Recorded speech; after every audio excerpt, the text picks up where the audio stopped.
कांग्रेस नेता राहुल गांधी की कल से शुरू होने वाली भारत जोड़ो न्याय यात्रा की जगह बदली। इम्फाल की जगह अब थोम्बुल से होगी शुरू। मणिपुर सरकार की शर्तों की वजह से किया गया बदलाव। ईडी ने आबकारी घोटाले मामले में अरविंद केजरीवाल को भेजा चौथा समन। 18 जनवरी को पूछताछ के लिए बुलाया। दिल्ली के सीएम तीसरे समन पर भी नहीं हुए थे पेश। वहीं आम आदमी पार्टी बोली ये गिरफ्तारी की साजिश। मुझे चिंता है दिल्ली में राम की फोटो होगी या नहीं। प्राण प्रतिष्ठा को लेकर शिवसेना नेता उद्धव ठाकरे ने पीएम मोदी पर बोला हमला। कहा अटल सेतु बनाया गया है लेकिन वहां अटल जी की फोटो ही नहीं लगी है। साथ ही कहा कि पीएम मोदी सिर्फ चाय पर चर्चा करते हैं। देश का जो दिवाला निकल रहा है इस पर भी उन्हें चर्चा करनी चाहिए। लोकसभा चुनाव से पहले मोदी सरकार का एक और बड़ा तोहफा। अब 7.5 लाख का होगा आपका हेल्थ इंश्योरेंस। 1 फरवरी को पेश होने वाले अंतरिम बजट में हो सकती है घोषणा। दिल्ली एनसीआर के कई इलाकों में छाया घना कोहरा। सीजन का सबसे कम 3.4 डिग्री सेल्सियस पहुंचा पारा। विजिबिलिटी कम होने के चलते 18 ट्रेनें लेट। वहीं यूपी पंजाब समेत 4 राज्यों में शीतलहर का रेड अलर्ट। बिहार में 16 जनवरी तक स्कूल बंद। प्रधानमंत्री नरेंद्र मोदी ने वीडियो कॉन्फ्रेंसिंग के जरिए जूनागढ़ में आई श्री सोनल मां के जन्म शताब्दी समारोह को किया संबोधित। कहा आधुनिक युग के लिए प्रकाश स्तंभ की तरह थी सोनल मां। पूरा जीवन जन कल्याण के लिए रहा समर्पित। जम्मू कश्मीर के पुंछ में सेना की गाड़ी पर हुआ आतंकी हमला। इसके बाद जवानों ने की जवाबी फायरिंग। सुरक्षा बलों द्वारा सर्च ऑपरेशन जारी। यूपी में बनेगा दुनिया का पहला 7 सितारा होटल जो होगा विशुद्ध शाकाहारी। लखनऊ में बोले सीएम योगी। कहा आपको पूरे विश्व में कहीं भी ऐसा होटल नहीं मिलेगा जो विशुद्ध शाकाहारी और 7 स्टार होगा। अब नया भारत, नया उत्तर प्रदेश और नई अयोध्या देखने को मिलेगी। राम मंदिर का निर्माण अब एक दिव्य स्वप्न की मूर्ति। बीजेपी के वरिष्ठ नेता लाल कृष्ण आडवाणी बोले यह नियति ने तय किया, इसके लिए पीएम मोदी को चुना। अयोध्या में 22 जनवरी को होने वाली रामलला की प्राण प्रतिष्ठा से पहले ही अमेरिका में शुरू हुआ जश्न। 10 राज्यों में लगे 40 बड़े बिलबोर्ड्स रैलियों का भी आयोजन।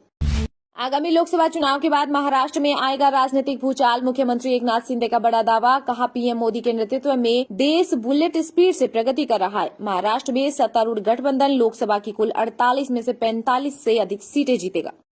रामलला की प्राण प्रतिष्ठा से पहले बीजेपी और आरएसएस पर भड़के राजस्थान के पूर्व सीएम अशोक गहलोत। कहा राम मंदिर सबका है। अगर बीजेपी सभी पार्टियों को साथ लेकर चलती है तो ये नौबत नहीं आती। संघ के कार्यक्रम में कांग्रेस क्यों जाए। लोकसभा चुनाव 2024 से पहले दल बदल का सिलसिला तेज। हरियाणा में बीजेपी, जेजेपी और अन्य पार्टियों के 24 नेताओं ने पूर्व मुख्यमंत्री भूपेंद्र सिंह हुड्डा के नेतृत्व में थामा कांग्रेस का हाथ। ऐसा कोई सगा नहीं जिसे अरविंद केजरीवाल ने नहीं ठगा। दिल्ली के सीएम को भेजे गए ईडी के समन पर बोले बीजेपी। अब एक के बाद एक उसकी परतें खुलती जा रही हैं। लोकसभा चुनाव 2024 में बीजेपी के 40% सांसदों की टिकट पर लटकी तलवार। पार्टी के कड़े मापदंड पर खरा उतरना होगा मुश्किल। पश्चिम बंगाल में पुरुलिया में पालघर जैसी घटना। भीड़ ने साधुओं को चोर समझकर बेरहमी से पीटा। पुलिस ने 12 लोगों को किया गिरफ्तार। वहीं भाजपा बोली हमलावर टीएमसी कार्यकर्ता। सीएम ममता बनर्जी को शर्म आनी चाहिए। क्या बंगाल में साधु संतों को नहीं मिलेगी मान्यता।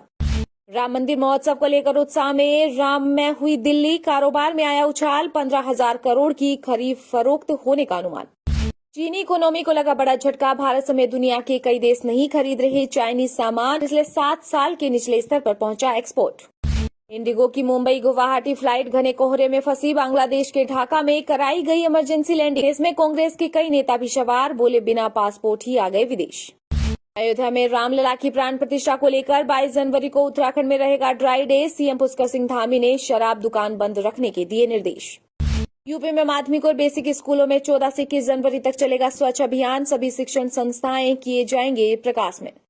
गुरुग्राम के चर्चित मर्डर केस में बड़ी जानकारी आई सामने। मॉडल दिव्या पाहुजा की डेड बॉडी 11 दिन बाद नहर से हुई बरामद। दिव्या का शव पंजाब में फेंका गया था लेकिन बहकर हरियाणा के टोहाना की नहर तक आ गया।